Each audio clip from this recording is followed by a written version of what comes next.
All right. Good morning, everybody. We have a couple streams going here. We have Instagram, we have Facebook, we have LinkedIn, we have YouTube, all that other good stuff. As always, Instagram. You guys are not going to be able to see these awesome screen shares. I'm going to share three things with you today: my Paint Scout dashboard, my Ops Manager dashboard that I put all my business information in, and I'm going to share you a whole bunch of cool videos I have from this historic church steeple restoration as well. So today I wanted to give you guys an update on the exterior sales as you guys were kind of follow along with this sort of thing here. I'll have more data as we go. The end of this week's sales period is the end of business today, so I'll have more data for you guys next week. But basically, I am Nick Slavic. Welcome, everybody. It's a beautiful Sunday morning here. I'm the proprietor of the Nick Slavic Painting and Restoration Company, also the host of this show, Ask a Painter Live. It is a weekly show where we talk about the life of a paint business entrepreneur and a master craftsperson. So, three things I want to hit today. The new video for using symmetry that I just dropped, my exterior sales number, and then the church steeple restoration. So if you guys have not seen, I took about 2 months, and I don't normally do like super highly edited videos and all this other stuff, but I did do one for Sherwin-Williams symmetry. So if you guys want to go find that now, I have that pinned to all my pages, Instagram, Facebook, everything else. I took one of the biggest before and afters I've ever done of this crazy house, beautiful house that we redid, all warm, kind of cherry colored wood. And we turned everything big, beautiful, bright. There's a remodel going on and everything else. And it's one of the craziest before and afters I've ever done. And I thought it was a great way to highlight a new paint, a new technology, plant-based technology with paint. So that is there for you guys as well too. So let's talk about, we're going to talk about two other things: exterior sales numbers and the historic church steeple restoration. So let's talk about exterior numbers. Let's see here. To set the stage, we were about 17 to 23% down from projected and previous years on exterior sales numbers about 2 weeks ago. And typically it's like, we're not a hard driving sales organization, but we do also have a whole bunch of historic data and metrics and other things and benchmarks that we use to chart where we are in the stages here. And every year has its own flavor. And I was talking with my mentor and a whole bunch of other people about this, that this year we were down on exterior sales. And when you look at four brackets of exterior sales, sub 5,000, 5,000 to 10,000, 10 to 15,000, and 15 to 20,000. That encompasses about 90% of our sales. Sub 5 was about the same, maybe a little down. 5 to 10, we're about 75% down in that area. And that's kind of bread and butter exterior painting in the southwest suburbs of Minnesota. 10 to 15, probably on par. And then 15 to 20, pretty much par, give or take. So we kind of we knew what we needed to do. We had a big summit between me and my three estimators, and we kind of put our heads together as to theorize. We just did a bunch of ideation. And in the end, what we ended up doing was having an exterior sales drive where the estimators just basically contacted everybody that we wanted to help and just said, hey, listen, we just want to track down where your project went. Did you get it done? Have you made a decision? Is there anything we could be helpful with? Jeff Adkins, good morning, my friend. And we basically just recontacted everybody. And here, I'll share the results on Facebook. You Instagrammers aren't going to be able to get the full benefit of this, but we ended up selling almost $200,000 worth of exterior sales in the last couple of weeks here. And this is on top of all of our interiors and everything else, which is a whole nother story, which is, I think we were 30% up a little while ago on where we wanted to be with interior sales. So we're rocking interior sales. It's just, every year has its own flavor. It's a completely different thing. So you're looking at my Paint Scout dashboard now. This is for the last couple weeks here. This week is not yet over. I saw a couple sales come in yesterday as well too. The guys are just doing great work. People are coming back from 4th of July vacations out of towns, and they're responding to all these emails and things like that. I'm pretty morally opposed to sales, at least from the business side point of view. I have entire shows on why that is, but I know that sales do work. So we did offer a 7% off. I buy your paint for your job, and it's pretty successful. It does work. The problem is I can't prove that we wouldn't have sold those anyway, right? We may have just sold if we waited out, but we know that it does work, and we do know that we do get some sales where we wouldn't have. I'm just always leery about discounting work because paint businesses don't typically operate under a crazy margin. So we have to be careful of that. But what you're seeing here is great. They've sold 24 exterior projects with an average job size of just over $8,000 with, this is more important, with a success ratio of almost 59%. So you can tell SR goes up when you start offering sales and all this other stuff. I don't know how much. I can't prove that. And that's why I have an interesting relationship with discounting my work and sales, things like that. Yeah, I should say discounting, not sales. That's probably a more accurate way to describe that. So now that is the Paint Scout dashboard. And again, you Instagrammers, you're going to have to go over there and take a look. So right now we're about 5% ahead of projections with leads. We've had about 1,274 leads this year. We're about now 27% ahead of sales. We're at about 2.7 in sales total for the year. Our interiors are 49% higher than what I projected. And we're having an amazing interior sales thing. We're about 1.1. With exterior sales, we're at about 860,000. We have now brought ourselves up from about a 20% deficit to a 5% surplus, give or take. And then commercial sales as well. We're about 25% ahead of where I projected this year too. So, in late June and early July, typically all these numbers on my dashboard start going green, not because we're not doing well, but because this is all based on my projections. This is not like what we need or will die, give or take. And it's just really interesting that every single year, I still, even when I use historical data, I still over project for the first half of the year, especially quarter one, things like that. And I'm not even doing like big goals or growth or anything like that. We had a modest amount of growth and I kind of put it almost all towards summer. And what's really interesting, I should show you guys this, is that when you look at the graph of, like revenue by month, give or take, down at the bottom here, what's really interesting is that we've never started at a lower point producing less revenue than we have in the last 6 years. And now we have completely blew past that come summer. So again, it's not that I'm creating a company that's more hyper seasonal. I'm just responding to the demand that already exists out there. So it becomes a super interesting task like that. So, okay, I will get rid of those things there right now. Jeff Adkins says their interior is up 20% as well. Jeff, I'd like to know if that's based on last year's number or your projections for this year. That's always an interesting sort of conversation too. Hello, everybody on Instagram, on Facebook and LinkedIn and YouTube. I'm now going to talk about the historic church steeple restoration. You guys have had a lot of questions about that one there, and I absolutely love them. Half a dozen times a year, I will strap on the bags and I will get out and I will hand choose humans and a project to work on together because I love this craft and I want to practice it however I want to. And this was no different. This is one of those ones that I saw coming down the line. I advised my team on it and I just decided I am going to take this one on here. So I don't have the final numbers for it yet, but basic idea of a project like this is and I'm going to be showing you, I'm going to get rid of my one screen here. And I believe, let me just make sure that you guys can see all this here. Okay. So we are seeing some video here. Just want to make sure you guys can all see this. Okay. Because I'm switching my screen up here a little bit. So this church has a very interesting story. This church was not originally on the site that it's on. It's on the Pioneer Power sort of a festival site. It's a place where they celebrate history, heritage, things like that, old timey kind of stuff. And what happened was they actually had this church maybe 10 or 12 miles away. It was near a lake, and the church was going to be torn down or not used. So what they did was they actually picked the church up and put it on a truck and moved it to this site and then plunked it down.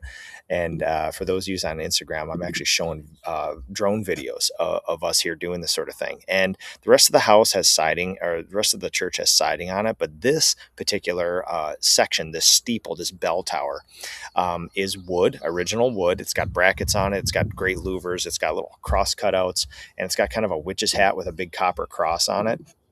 This one is still original. And so what's really cool is that one of the original people who donated the land for this farm is a carpenter, and he actually went through the bell tower on the inside and then replaced a couple of the rotted louvers so that we could do our restoration work on it. So this is I will file this one under simple, but not easy, right? It's just, I'm going through my marketer's drone videos right here to show you guys some inside stuff. But let's see, we got images. Let's go back to another video. So what's really cool is that simple but not easy, right? So the coding system is actually super simple, and there's been a lot of people who have raised eyebrows and even a little bit of pushback. I don't raise too much ire or raise too much pushback on social media just because of what I do and who I am, but occasionally people will have some interesting feedback on what I use here. So this is all 120-year-old wood. Give or take, it's way 65 feet up in the sky. Give or take, I have 2 apprentices. We have a big old lift, and our process is typically this. We will prep it to the lead RRP standards, give or take. We will then apply, let's see, let's get another video queued up for you here.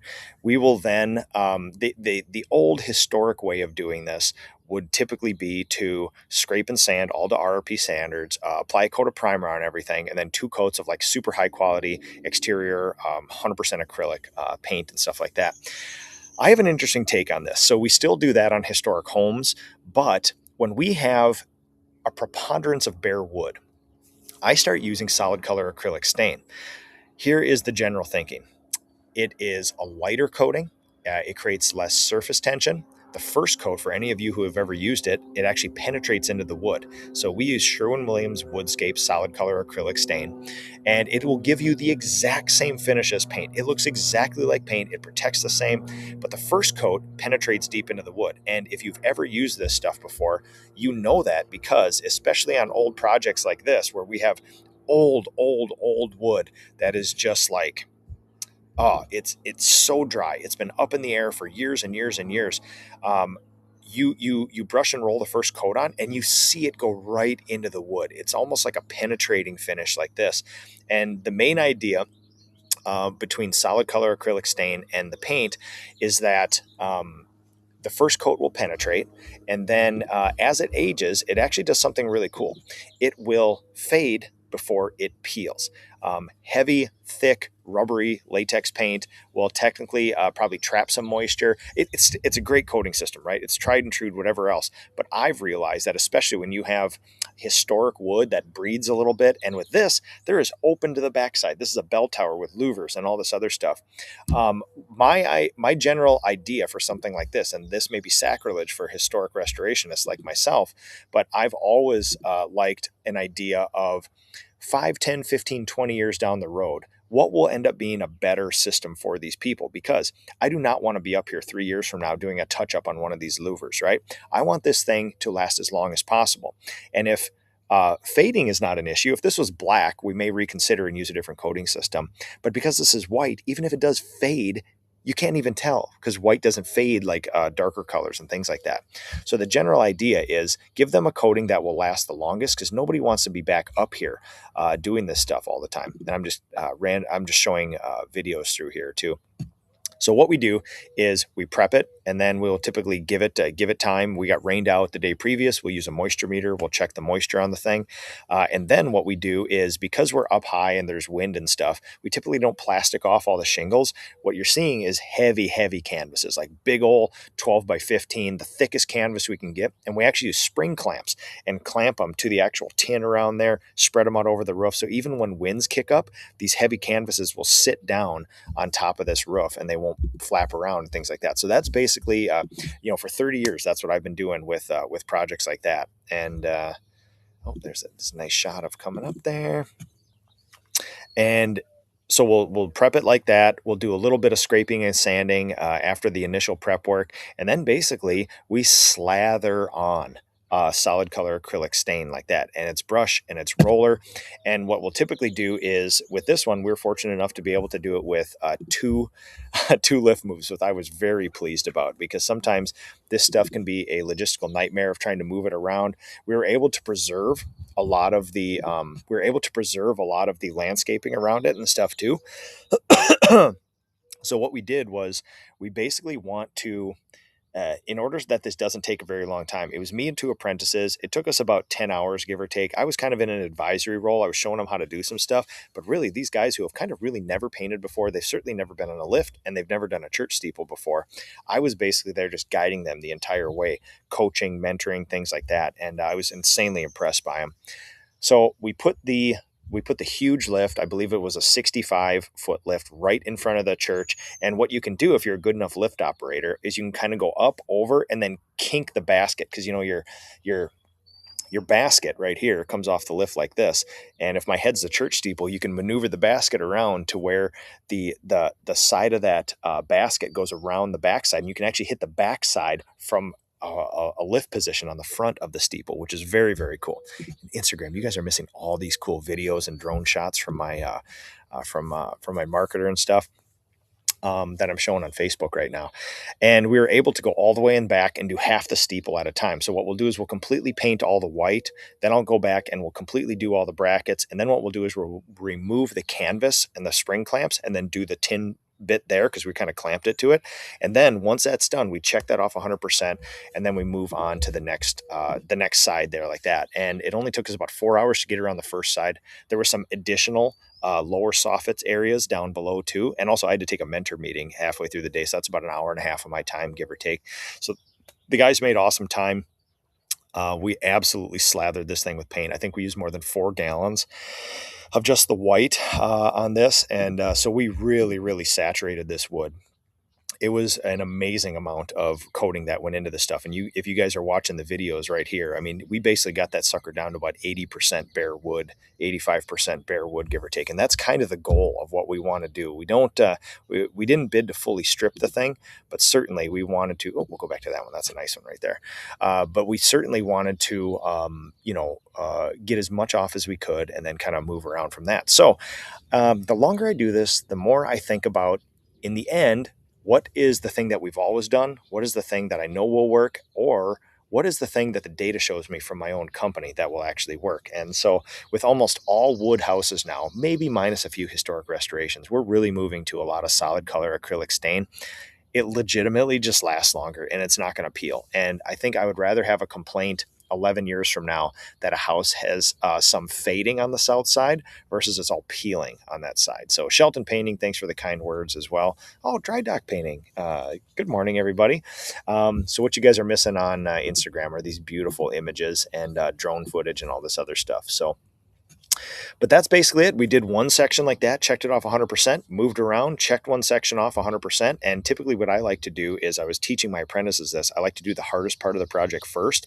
This just happened that the hardest part was this backside. And you can see that in the video that we're doing that right now. This is first thing in the morning.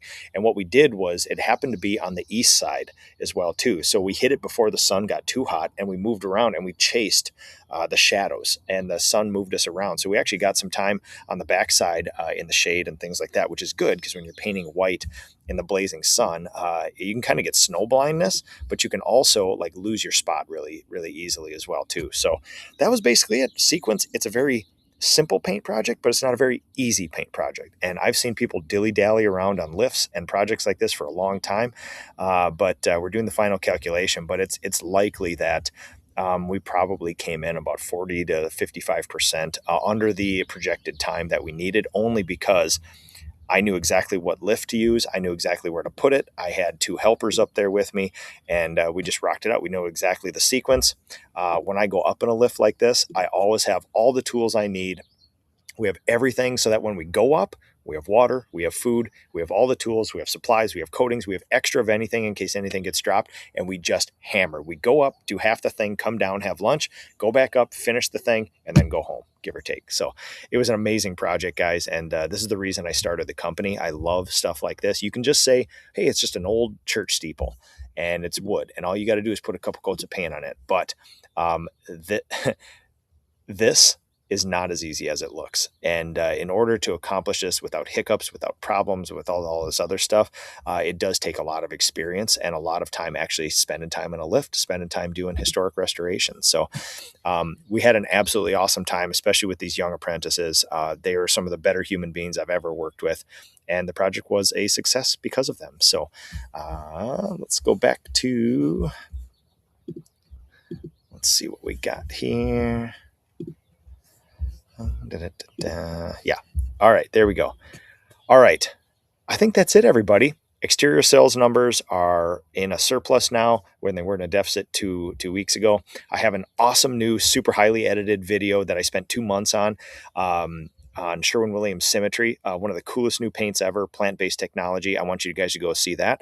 And also the church steeple. Thanks for everybody following along. Marketer Mason did an amazing job of capturing drone footage of all this stuff. And I've been getting so many nice comments about you guys because there's something still about these historic structures that captures the hearts of people, where we can sit there and do one of the craziest modernist houses or a wood finish or spray a cabinet door and it gets a lot of feedback. But this brings out the hearts and the minds of people. And I'm glad it does. I get so many great comments of people just love seeing a satisfying project like this, a piece of history restored. And of course, one of the things that I like most about this is that when I take my kids to the Pioneer Power swap meet, which if you've never been there before, it is literally one of the coolest things that happens in Minnesota. Look it up on the internet. It's so awesome. But I like to go there with my kids and then point up and say, I painted that. And I was with my two young apprentices, they, without being prompted, they were saying the same things that they said when they come to the Pioneer Power swap meet. One of them, his grandpa, it's one of his favorite places that he goes to this place. And he's going to look up there with his grandpa and say, I did that. And that's super cool. So, all right, folks, I have a full day going. I have a landscape project over here that I'm going to try to beat the sun around, just like I beat the church steeple sun around before it gets too blazing hot. It's going to be in the 90s today. I'm golfing with a couple of my kids this afternoon, and we're going to probably try to find a lake, give or take, because it's blazing here. It's Florida weather in Minnesota now. So thank you, everybody, for watching. I appreciate all the comments and the feedback. Have a great day. Take care of your people, and we will see you guys next week.